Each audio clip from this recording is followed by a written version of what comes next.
மிதுன ராசிக்காரர்களே, இந்த வீடியோ உங்களுக்கே தற்செயலா வந்ததுன்னு நினைக்காதீங்க. இப்போ இந்த மிதுன ராசி பலன் பார்க்குறீங்கன்னா அதுக்கு பின்னால ஒரு காரணம் இருக்கு. சமீப காலமா மனசுல ஏதோ ஒரு குழப்பம் அல்லது எப்போ நல்ல மாற்றம் வரும் அப்படின்னு ஒரு கேள்வி இருந்தால் அந்த கேள்விக்கான பதிலை தேடி தான் இப்போ நீங்கள் இங்கே வந்திருக்கீங்க. மிதுன ராசிக்காரர்கள் சாதாரணமானவர்கள் அல்ல. துணிச்சலும் வேகமும் உங்களோட இயல்பு. ஆனால் அந்த வேகத்துக்கு சரியான வழிகாட்டுதல் கிடைக்கிறப்போ வாழ்க்கையே மாறுங்க. இந்த உலகத்தில் நம்ம எத்தனை முயற்சி செய்தாலும் எந்த ஒரு நல்ல காரியத்தை ஆரம்பித்தாலும் நம்மை காத்து வழி நடத்துகிற ஒரு சக்தி இருக்குன்னு நம்புறீங்களா? அதுதான் நம்மளுடைய குலதெய்வம். மிதுன ராசிக்காரர்களின் வாழ்க்கையில் பல தடவை தெரியாமலே தடைகள் உடைந்திருக்கலாம். கடைசி நிமிஷத்தில் வழி திறந்திருக்கலாம். அதற்கு பின்னால குலதெய்வ அருளே காரணமாய் இருக்கு. இந்த மிதுன ராசி பலன்கள் உங்களுக்கு பலன் தரணும்னு நினைச்சா இந்த கணமே ஒரு சின்ன விஷயம் செய்யுங்க.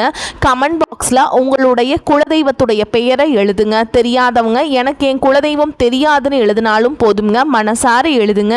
அந்த நம்பிக்கை தான் இந்த வீடியோவின் சக்தி. உங்கள் குலதெய்வத்தை மனசில் நினச்சிட்டு இப்போ இன்றைய மிதுன ராசி பலன்களுக்குள்ள நுழையலாம் வாங்க. மிதுன ராசி நேயர்களே, இனி வரக்கூடிய நாட்களில் உண்மையில் உங்களுக்கு எப்படி இருக்க போகிறது தெரியுமா? இனி வரக்கூடிய நாட்கள் முழுவதும் உங்கள் வீட்டு வாசலில் மகிழ்ச்சி, பணம் மற்றும் புதிய வாய்ப்புகளின் திருவிழாவே நடக்கப் போகிறது. புதிய வாய்ப்புகள், புதிய சாதனைகள் உங்களை தேடி ஓடி வரும். ஆனால் இவ்வளவு கவனமாக நான் ஏன் இருக்க சொல்கிறேன் என்றால் உங்களுக்கு நிறைய தடங்கல்களும் அவமானங்களும் ஏற்படுறதுக்கு வாய்ப்பு இருக்குது. அதனால் ஜாக்கிரதையாக இருந்துக்கோங்க. சிரிக்கும் முகங்கள் எல்லாம் சொந்த முகங்கள் அல்ல. இன்றைய வீடியோவில் இனி வரக்கூடிய நாட்களுக்கான ஒரு மகா கணிப்பை தான் நாம் பார்க்க போகிறோம்.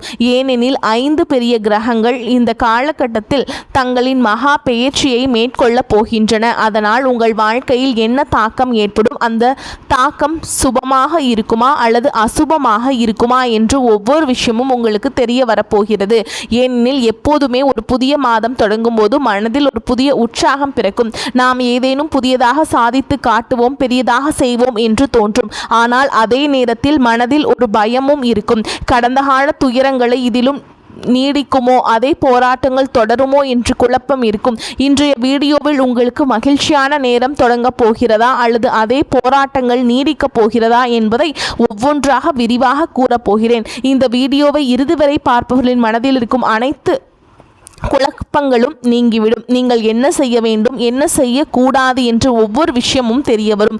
இதன் மூலம் இனி வரக்கூடிய நாட்களில் உங்கள் கனவுகளை நனவாக்கும் காலகட்டமாகவும் பல ஆண்டுகளாக ஆசைகளை நிறைவேற்றும் மாதமாகவும் அமையப் போகிறது. ஆனால் உங்களின் ஒரு சிறிய தவறு எல்லாவற்றையும் கெடுத்துவிடலாம். இந்த வீடியோவின் இறுதியில் நீங்கள் செய்ய வேண்டிய ஒரு மிக முக்கியமான பரிகாரத்தையும் நான் வழங்கி இருக்கிறேன். அதன் பிறகு உங்கள் அதிர்ஷ்டம் எப்படி மாறும் என்றால் மற்றவர்கள் உங்களை வியந்து பார்ப்பார்கள், உங்களுடன் பேசுவதற்கே ஏங்குவார்கள். வீடியோவை இறுதி வரை பார்த்தால் மட்டுமே ஒவ்வொரு விஷயமும் தெளிவாக புரியும். ஒருவேளை நீங்கள் வீடியோவை அலட்சியப்படுத்தி பாதியிலேயே விட்டுவிட்டால் உங்களுக்கு பெரிய வருத்தம் ஏற்படும். என் கையில் எல்லாம் கிடைக்கவிருந்த நேரத்தில் நான் எவ்வளவு பெரிய தவறு செய்துவிட்டேன் என்று தோன்றும். எனவே வீடியோவை இறுதி வரை பாருங்கள். நீங்கள் உங்கள் ஜாதகத்தை கணிக்க விரும்பினால், உங்கள் ஜாதகத்தை ஆழமாகவும் துல்லியமாகவும் ஆய்வு செய்து பிரச்சனைகளுக்கு தீர்வு காண விரும்பினால் உடனே நீங்கள் ஜோதிடரை அவர்கிட்ட போயிட்டு நீங்கள் நேராக பார்த்து உங்களுடைய ஜாதகத்தை கொடுத்து பலன்களை பெற்றுக்கொள்ளலாம். இந்த சேனலை சப்ஸ்கிரைப் செய்ய மறந்து விடாதீர்கள். ஏனெனில் உங்கள் ராசி குறித்த பல முக்கிய வீடியோக்கள் வரவிருக்கின்றன. இனி வரக்கூடிய நாட்களில் உங்களுக்கு நடக்க போகும் ஒரு பெரிய அதிரடி மாற்றம் என்ன, அதை பற்றி தாங்க பார்க்க போகிறோம். ஜூன் 2ஆம் தேதி என்ன இருக்குன்னா, குரு பகவான் கடக ராசிக்கு பயிற்சி ஆயிட்டாருங்க. 12 ஆண்டுகளுக்கு பிறகு குரு பகவான் தனது உச்ச ராசியான கடக ராசிக்கு செல்வது இப்போதுதான் நடக்கிறது. இதனால் ஏற்படும் சுப மற்றும் அசுப பலன்களை பற்றி வீடியோவில் அடுத்து பார்ப்போம். ஆனால் 12 ஆண்டுகளுக்கு பிறகு கிடைத்துள்ள இந்த வாய்ப்பை கைவிட்டு விடாதீர்கள். ஏனெனில் தேவகுரு பிரகஸ்பதி இப்போது உங்களின் அதிர்ஷ்டத்தை மிகவும் பலப்படுத்த போகிறார். அதன் பிறகு உங்களுக்கு பார்த்தீங்கன்னா சுக்கிரனும் கடகராசிக்கு போயிடுறாருங்க. கவனமாக புரிஞ்சுக்கோங்க. இப்போது லக்னத்தில் அமர்ந்திருக்கும் சுக்கிரன் உங்களின் தன ஸ்தானத்திற்கு செல்ல போகிறார். குரு பகவானும் 2ஆம் தேதியே உங்களின் தனஸ்தானமான கடகராசிக்கு வந்துட்டாருங்க. இதற்கு பின் பார்த்தீங்கன்னா கிரகங்களின் ராஜாவான சூரியன் மிதுன ராசிக்கு நுழைகிறாருங்க. அதே மாதிரி சூரியன் லக்னத்திலேயே அமர்வதை காண முடியும். ஜூன் 21ஆம் தேதி பார்த்தீங்கன்னா உங்கள் வாழ்க்கையே தலைகீழாக மாறக்கூடிய மற்றொரு பெரிய கிரக மாற்றம் நடக்கும். அன்று செவ்வாய் பகவான் ரிஷப ராசிக்கு செல்வார். செவ்வாய் உங்கள் 12ஆம் வீணான விரயஸ்தானத்திற்கு வரப்போகிறார். அவர் செலவு வீட்டிற்கே செல்லும் போது என்ன பலன்கள் கிடைக்கும்? அத்துடன் புதனும் கடகராசிக்கு வரப்போகிறார். புதனும் இங்கிருந்து தன வீட்டிற்கு வந்து விடுவார். இப்படி மாதம் முழுவதும் கிரகங்களின் பெயர்ச்சிகள் அதிகமாக காணப்படுகின்றன. எந்த ஒரு கிரகம் செயல்பட்டாலும் அதற்கேற்ற விளைவுகளையும் அது காட்டும். எனவே நேர்மறை மற்றும் எதிர்மறை என இருவிதமான பலன்களும் உங்களுக்கு கிடைக்கப் போகின்றன. நற்செய்திகளை கேட்கும் போது நீங்கள் மகிழ்ச்சியில் துள்ளி குதிப்பீர்கள். ஆனால் வீடியோவில் 3 எச்சரிக்கைகளும் கூறியிருக்கிறேன். அவற்றையும் நீங்கள் சரியாக பின்பற்ற வேண்டும். இல்லையெனில் கையில் அந்த லட்சுமியும் கோபித்து கொண்டு திரும்பி சென்று விடுவாள். இன்றைய வீடியோ உங்களுக்கு மிகவும் விசேஷமானது. இறுதி வரை இணைந்திருங்கள். சில சமயங்களில் வாழ்க்கையில் அதிர்ஷ்டம் நமக்கு துணையாக இல்லையோ என்று தோன்றும். கை வைக்கும் காரியங்கள் எல்லாம் கெட்டு போகிறது, நல்ல செய்ய போனால் கெட்டதாக முடிகிறது என்று நீங்கள் நினைக்கலாம். ஆனால் ஒரு விஷயத்தை நினைவில் கொள்ளுங்கள். சூரியன் உதிப்பதற்கு முன்பு இருள் மிகவும் அடர்த்தியாக இருக்கும். உங்கள் வாழ்க்கையிலும் இறைவன் நிச்சயம் நல்ல நேரத்தை கொண்டு வரப்போகிறார். அதனால்தான் இப்போது போராட்டங்கள் சற்று அதிகமாக இருக்கின்றன. இப்போது உங்களை அலட்சியப்படுத்தியவர்கள், உங்களை தாழ்த்தி மதிப்பிட்டவர்கள் நாளை உங்களின் உழைப்பிற்கும் வெற்றிக்கும் மற்றவரிடம் உதாரணம் காட்டுவார்கள். ஏனெனில் காலம் எப்பொழுதுமே ஒரே மாதிரியாக இருப்பதில்லை. மாற்றம் என்பது இயற்கையின் நியதி. நாளை நல்ல நேரம் நிச்சயம் வரும். மனிதனின் உழைப்பு ஒருபோதும் வீணாவதில்லை. இந்த போராட்டங்களை நீங்கள் வென்றுவிட்டால், துன்பங்களை தாங்க பழகிவிட்டால் உங்களை வெற்றி கொள்வதை எந்த ஒரு சக்தியாலும் தடுக்க முடியாது. இனி வரக்கூடிய நாட்களில் மிதுன ராசினின் பொற்காலம் தொடங்கப் போகிறது. முதலாவது அற்புதமான நிகழ்வு உங்களின் 2வது வீடான தனஸ்தானத்தில் நடக்கிறது. அங்கே குரு, சுக்கிரன் மற்றும் புதன் ஆகிய 3 கிரகங்களும் ஒன்றாக அமரப் போகின்றன. நான் முன்பே கூறியது போல குருவும் அதே மாதிரி சுக்கிரனும் புதனும் எங்கே வரப்போகிறார்கள். தனஸ்தானத்தில் இந்த 3 பெரிய கிரகங்கள் இணைவது ஒரு அரிய மகாலட்சுமி யோகத்தை உருவாக்குகிறது. தன வீட்டில் இத்தகைய சுப கிரகங்கள் இருப்பதால் ஆரம்பம் முதல் இறுதி வரை பொருளாதார ரீதியாக நீங்கள் எந்த கவலையும் பட தேவையில்லை. முன்பெல்லாம் என்ன நடக்கும் என்றால், சம்பளம் வரும்போதோ அல்லது தொழிலில் லாபம் கிடைக்கும் போதோ வந்த வேகத்தில் செலவாகிவிடும். மாத இறுதியில் கடன்பட வேண்டிய சூழல் ஏற்படும். ஆசைகளை தியாகம் செய்ய வேண்டியிருக்கும். ஆனால் இந்த 3 கிரகங்களும் தன வீட்டில் அமர்ந்து உங்கள் பொருளாதாரத்தை மிகச் சிறப்பாக சமநிலைப்படுத்த போகின்றன. ஆரம்பம் முதல் இறுதி வரை பணப்புழக்கம் மிகவும் அற்புதமாக இருக்கும். பல வழிகளில் இருந்தும் பணம் வரும். பணம் வர வாய்ப்பே இல்லை என்று நீங்கள் நினைத்த இடங்களிலிருந்து கூட அதிர்ஷ்டத்தின் காரணமாக பணம் வருவதை காண்பீர்கள். பல ஆண்டுகளாக முடங்கி கிடந்த பணம் அல்லது நீங்கள் எவ்வளவோ முயற்சி செய்தும் வராமல் இருந்த கடன், ஏதேனும் ஒரு நிறுவனமோ அல்லது மனிதரோ உங்களுக்கு தராமல் இழுத்தெடுத்து கொண்டிருந்த தொகை என அனைத்து பாக்கிகளும் இனி வரக்கூடிய நாட்கள் தனஸ்தான கிரகங்களால் வசூலாகும். நீங்கள் குடும்பத்துடன் இணைந்து ஏதேனும் தொழில் செய்து கொண்டிருந்தால் குடும்ப வியாபாரத்தில் சுக்கிரன், புதன் மற்றும் குரு ஆகிய 3வரும் இணைந்து உங்களுக்கு பெரிய லாபத்தை ஏற்படுத்தி கொடுப்பார்கள். ஏனெனில் தன வீட்டில் குரு, சுக்கிரன், புதன் இணைவது போன்ற அரிய மகாலட்சுமி யோகம் அடிக்கடி அமைவதில்லை. அதுவும் 12 ஆண்டுகளுக்கு பிறகு குரு இங்கே வந்திருப்பதால் இதன் தாக்கம் நிச்சயம் உங்கள் வாழ்க்கையில் பிரதிபலிக்கும். ஆனால் நீங்கள் சில விஷயங்களில் கவனமாக இருக்க வேண்டும். இல்லையெனில் காரியங்கள் கெட்டுவிடும். வரும் லக்ஷ்மியும் தடைபட்டு விடுவாள். நீங்கள் செய்யக்கூடாத அந்த ஒரு தவறை பற்றி வீடியோவில் அடுத்து கூறுகிறேன். அது உங்களை அறியாமலேயே உங்களுக்கு பெரிய நஷ்டத்தை ஏற்படுத்திவிடக்கூடாது. அடுத்ததாக 2வது அற்புதமான நிகழ்வு.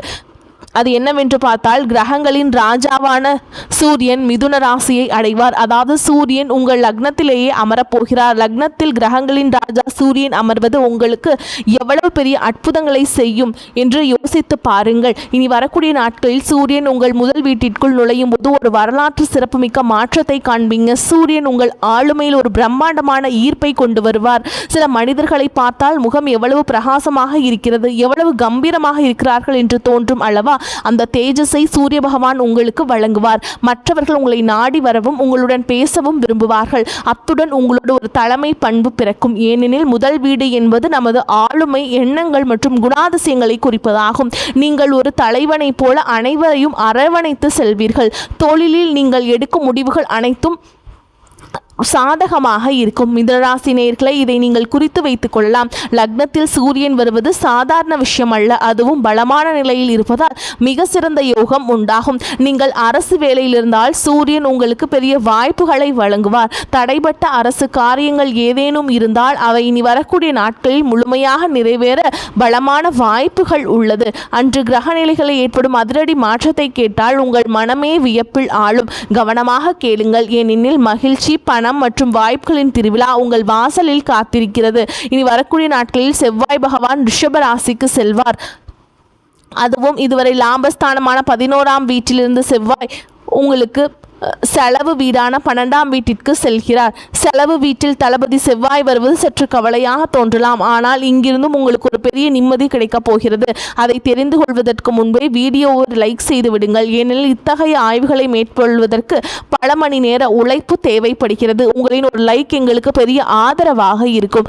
கமெண்ட் பாக்ஸில் தூய்மையான மனதுடன் ஓம் நமச்சிவாய என்று எழுதுபவர்களுக்கு மகா பிரபஞ்சத்தின் அருள் நிச்சயமாக கிடைக்கும். மூன்றாவது மற்றும் மிகப்பெரிய நிகழ்வு என்னவென்றால், செவ்வாய் 12ஆம் வீட்டிற்கு வந்தவுடன் பன்னாட்டு நிறுவனங்களில் வேலை செய்பவர்களின் அதிர்ஷ்டம் பிரகாசிக்கும். பன்னாட்டு நிறுவனங்களில் வேலை தேடிக் கொண்டிருப்பவர்களுக்கும் செவ்வாய் நிச்சயம் உதவுவார். அத்துடன் இறக்குமதி ஏற்றுமதி தொழில் செய்பவர்களுக்கும் இது நல்ல காலமாகும். வெளிநாட்டு வாடிக்கையாளர்கள் மூலம் உங்களுக்கு நல்ல லாபம் கிடைக்கும். புதிய வாடிக்கையாளர்கள் உங்களுடன் இணைவார்கள். ஆனால் செவ்வாய் செலவு வீட்டில் அமர்ந்திருப்பதால் சுப பலன்களோடு சில அசுப பலன்களும் உண்டாகும். எனவே நீங்கள் எந்த 3 தவறுகளிலிருந்து தப்பித்திருக்க வேண்டும், எந்த 3 எச்சரிக்கைகளை பின்பற்ற வேண்டும் என்பதை பார்ப்போம். அப்போதுதான் கஷ்டங்கள் வராமல் வீட்டில் பணம் தங்கும், லக்ஷ்மி தேவியும் நிலைத்திருப்பாள். இந்த 3 தவறுகளை கவனமாக கேளுங்கள். வீடியோவின் மிக முக்கியமான பகுதி இதுதான். முதலாவதாக பார்த்தீங்கன்னா, சூரியன் லக்னத்திற்கு வரும்போது அவர் உங்களை ஒரு ராஜாவை போல வழிநடத்துவார். ஆனால் சூரியன் ஒரு வெப்பமான கிரகம். அவரின் உக்கிரம் அதிகம்.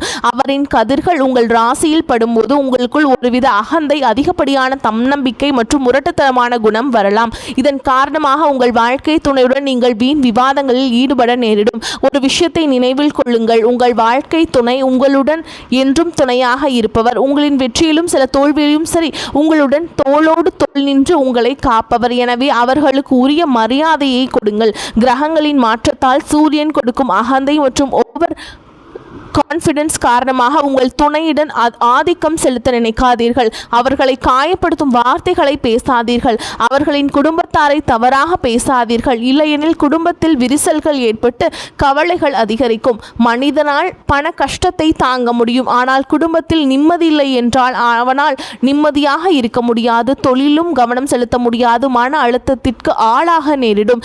எனவே உங்கள் குணத்தை நிதானமாக வைத்துக் கொள்ளுங்கள். அகந்தையை தவிர்த்து விடுங்கள். நான் தான் சரி என்ற பிடிவாதத்தை விட்டுவிடுங்கள். இரண்டாவதாக, செவ்வாய் செலவு வீடான 12ஆம் வீட்டிற்கு வருகிறார் என்று கூறினோம். 12ஆம் வீடு என்பது கண்களை குறிக்கும் என்பதால் உங்கள் கண்களில் எரிச்சல், தலைவலி அல்லது தூக்கமின்மை போன்ற பிரச்சனைகள் வரலாம். எனவே மொபைல், கணினி போன்ற திரைகளை பார்க்கும் நேரத்தை சற்று குறைத்து கொள்ளுங்கள். அது உங்கள் ஆரோக்கியத்திற்கு நல்லது. மூன்றாவது எச்சரிக்கை என்னவென்றால், செவ்வாய் இங்கே அமர்ந்து உங்களுக்கு பல வீண் செலவுகளை ஏற்படுத்துவார். இனி வரக்கூடிய நாட்களில் செலவுகளின் மாதமாக மாறிவிடக்கூடாது என்றால் உங்கள் கைகளை சற்று கட்டுப்படுத்தி கொள்ளுங்கள். மனிதனுக்கு சற்று பணம் வரும்போது பேராசை கண்களை மறைத்துவிடும். வீட்டில் சிறிய ஃப்ரிட்ஜ் இருந்தால் பெரிய ஃப்ரிட்ஜ் வாங்க வேண்டும் என்று, சிறிய டிவியாக இருந்தால் பெரிய LED டிவி வாங்க வேண்டும் என்று மனம் அலைப்பாயும். செவ்வாயின் நிலை உங்களுக்கு பன்னாட்டு நிறுவனங்களில் நல்ல வாய்ப்புகளையும் தொழில் முன்னேற்றத்தையும் கொடுத்தாலும் செலவுகளை கட்டுப்படுத்துவதில்லை என்றால் எதையும் சேமிக்க முடியாது. ஒரு கையில் வருவது மறு கையில் செலவாகிவிடும். எனவே செலவுகளில் கவனம் செலுத்துங்கள். அத்துடன் உங்களுடைய இருந்து கொண்டு உங்களுக்கு கெடுதல் நினைக்கும் மறைமுக எதிரிகள் அவங்களை நீங்கள் ஒழித்து கட்டுங்கள். ஏன்னா அவங்க பாம்புகளை போல சில மனிதர்கள் உங்களுடனே இருப்பார்கள். முகத்திற்கு நேராக இனிமையாக பேசிவிட்டு உங்களின் ரகசியங்களையும் குடும்ப விஷயங்களையும் தெரிந்து கொள்ள முயலும் இத்தகைய மனிதர்களிடமிருந்து முற்றிலும் விலகியிருங்கள். உங்கள் வாழ்க்கையை துரிதப்படுத்தவும் வெற்றிகளை குவிக்கவும் 2 எளிய பரிகாரங்களை கூறுகிறோம். முதலாவது பரிகாரம், சூரியன் உங்களுக்கு அகந்தையை கொடுக்காமல் இருக்க ஞாயிற்றுக்கிழமைகள் தோறும் வெல்லம் மற்றும் கோதுமையை தானமாக வழங்குங்கள். தினமும் சூரிய பகவானுக்கு நீங்கள் தண்ணீர் கொடுத்து அர்ப்பணம் செய்யுங்கள். செம்பு பாத்திரத்தில் சிறிதளவு குங்குமம், அட்சதை மற்றும் சிவப்பு நிற மலரை இட்டு சூரிய பகவானை நோக்கி தண்ணீர் அர்ப்பணித்து வழிபாடு செய்யுங்கள். இதன் மூலம் சூரியனுடைய பலம் பெற்று குடும்பத்தில் குழப்பங்களையோ ஈகோவையோ ஏற்படுத்த மாட்டார். அடுத்து செவ்வாய் செலவு வீட்டில் இருப்பதால் செவ்வாய்க்கான பரிகாரத்தை செய்ய வேண்டும். செவ்வாய்க்கிழமைகள் தோறும் ஆஞ்சநேயர் கோவிலுக்கு சென்று வெள்ளம் அல்லது கடலையை பிரசாதமாக சமர்ப்பித்து வழிபாடு செய்யுங்கள். அத்துடன் 11 துளசி இலைகளை எடுத்து சுத்தமாக கழுவி அதில் சந்தனத்தால் ஸ்ரீராம் என்று எழுதி சிவப்பு நூலில் மாலையாக கோர்த்து அனுமனுக்கு சாற்றுங்கள். இதன் மூலம் செவ்வாய் கொடுக்கும் வீண் செலவுகள் கட்டுப்பட்டு பொருளாதாரத்தில் நல்ல நிம்மதி கிடைக்கும். மிதுனராசி நேயர்களே, இன்றைய வீடியோவில் நாம் கிரக நிலைகளை பற்றி பார்த்தோம். இதன் மூலம் பல விஷயங்களை தெரிந்து கொண்டிருப்பீர்கள் என்று நம்புகிறேன். வீடியோ பிடித்திருந்தால் லைக் செய்யுங்கள். உங்கள் வாழ்க்கையில் ஏதேனும் பிரச்சனைகள் இருந்தால் கமெண்டில் தெரியப்படுத்துங்கள். அதற்கான தீர்வை வழங்க முயல்வோம். இப்போதைக்கு அனைத்து நேயர்களுக்கும் நன்றி, வணக்கம்.